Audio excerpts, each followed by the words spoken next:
ಕೊಟ್ಕೊಂಡು ನಮಗೆ ದುಃಖ ತಂದ್ಕೊಡೋವಂಥ ಶಕುನಿ ಇದ್ದ ಹಾಗೆ. ಅದರಲ್ಲೂ ಗಂಡ ಹೆಂಡತಿ ಮಧ್ಯೆ ಮೊಬೈಲ್ ಬಂತು ಅಂತ ಅಂದ್ಕೊಳ್ಳಿ, ಇಬ್ರು ಮಧ್ಯೆ ಮೂರನೇವ್ರು ಬಂದ ಹಾಗೆ ಮೇಡಮರೇ.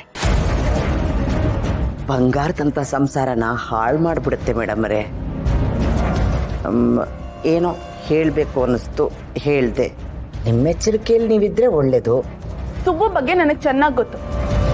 ಬರೀ ಮೊಬೈಲ್ ಮಾತ್ರ ಅಲ್ಲ, ಆ ದೇವ್ರೆ ಬಂದ್ರು ನಮ್ಮಿಬ್ರನ್ನ ದೂರ ಮಾಡೋದಕ್ಕೆ ಸಾಧ್ಯ ಆಗಲ್ಲ.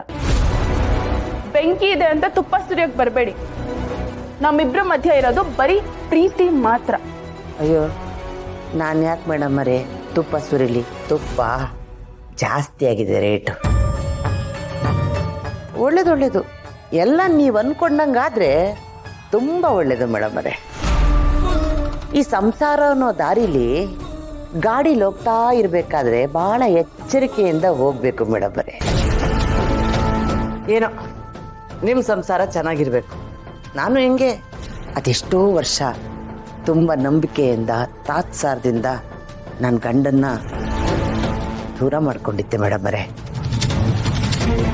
ಆದರೆ ನಿಮ್ಮ ಜೀವನ ಹಾಗಾಗಬಾರ್ದು ಅನ್ನೋ ಉದ್ದೇಶಕ್ಕೆ ಇದನ್ನೆಲ್ಲ ಹೇಳಿದೆ. ಮುಂದಿಂದು ನಿಮಗೆ ಬಿಟ್ಟಿತ್ತು.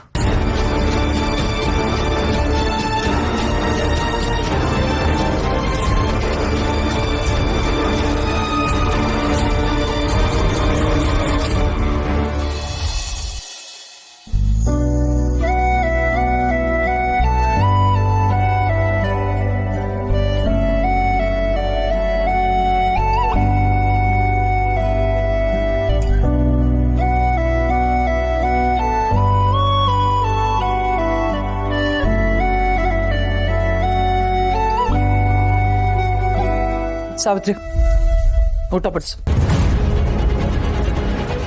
ವಿಜಯ,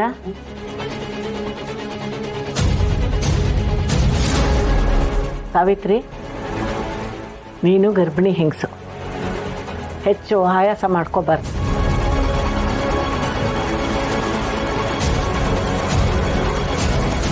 ನೀನು ಕೂತ್ಕೋ. ವಿಜಯ, ನೀನು ಬಡಿಸು.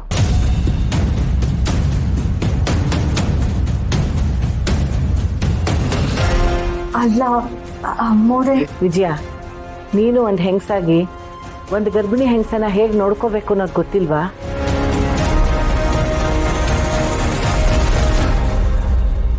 ಅದನ್ನು ನಾನೇ ನಿಂಗೆ ಹೇಳ್ಕೊಡ್ಬೇಕಾ? ಸಾವಿತ್ರಿ, ಕೂತ್ಕೋ.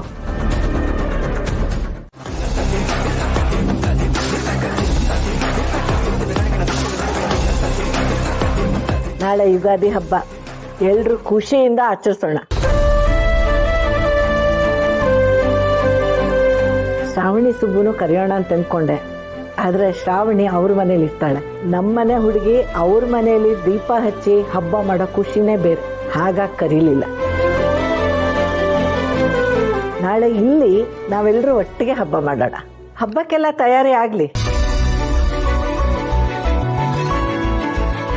ಆಯ್ತು ಅಮ್ಮೋರೆ, ಅದನ್ನೆಲ್ಲ ನಾನು ನೋಡ್ಕೋತೀನಿ. ನೀವಿದಿರಲ್ಲ ಅತ್ತೆ ಅವ್ರೆ, ಹಬ್ಬ ಗ್ರ್ಯಾಂಡ್ ಆಗಿ ಆಗತ್ತೆ ಬಿಡಿ.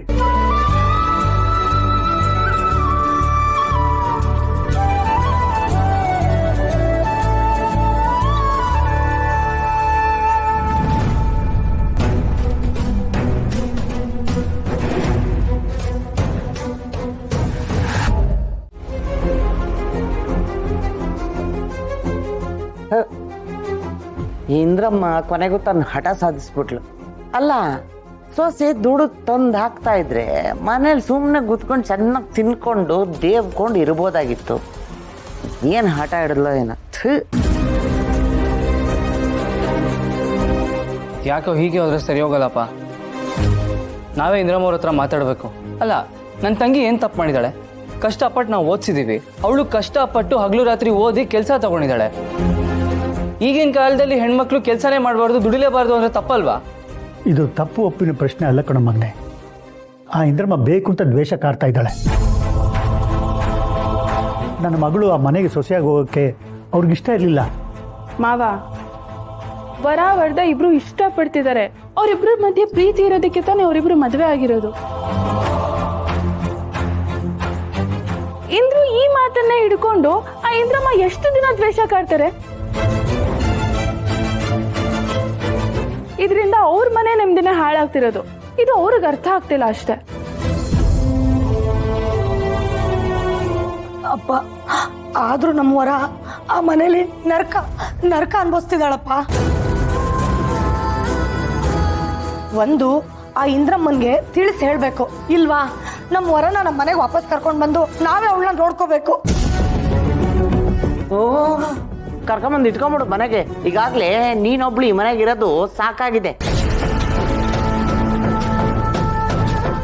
ನೋಡು, ಕೊಟ್ಟ ಹೆಣ್ಣು ಕುಲಕ್ ಹೊರಗೆ ಅಂತ ಹೇಳಿ ಗಂಡನ ಮನೆಯಲ್ಲೇ ಇರಬೇಕು. ನನ್ನ ಮಗನು ಬಂದು ನಿನ್ನ ಇವತ್ತ ನಾಳೆ ಕರ್ಕೊಂಡು ಹೋಗ್ತಾನೆ ಬಿಡು, ಅದು ಬೇರೆ ಪ್ರಶ್ನೆ. ಅದು ಬಿಟ್ಟು ಎಲ್ಲ ಹೆಣ್ಮಕ್ಳು ಮನೇಲೇ ಇರಕ್ಕಾಗತ್ತೇನೆ? ಇಂಥ ಇಕ್ಕಟ್ಟಿನ ಪರಿಸ್ಥಿತಿಯಲ್ಲಿ ಸಿಕ್ಕಾಕ್ಸಿರೋದಕ್ಕೇನೆ ಸಮಾಜದಲ್ಲಿ ಅವ್ರು ಇನ್ನೂ ಒದ್ದಾಡ್ತಾ ಇರೋದು. ಇಲ್ಲೂ ಇರಕ್ಕಾಗಲ್ಲ, ಅಲ್ಲೂ ಇರಕ್ಕಾಗಲ್ಲ ಅಂದ್ರೆ ಎಲ್ಲಿಗೆ ಹೋಗ್ಬೇಕು ಹೇಳಿ? ಹೆಣ್ಣು ತನ್ನ ಕಾಲ್ ಮೇಲೆ ತಾನು ನಿಂತ್ಕೊಳ್ಳೋದಲ್ದೆ ಇಂಥ ಕಟ್ಟುಪಾಡುಗಳನ್ನ ಕಟ್ಟಾಕೊಂಡು ಬದುಕ್ಬೇಕಾ?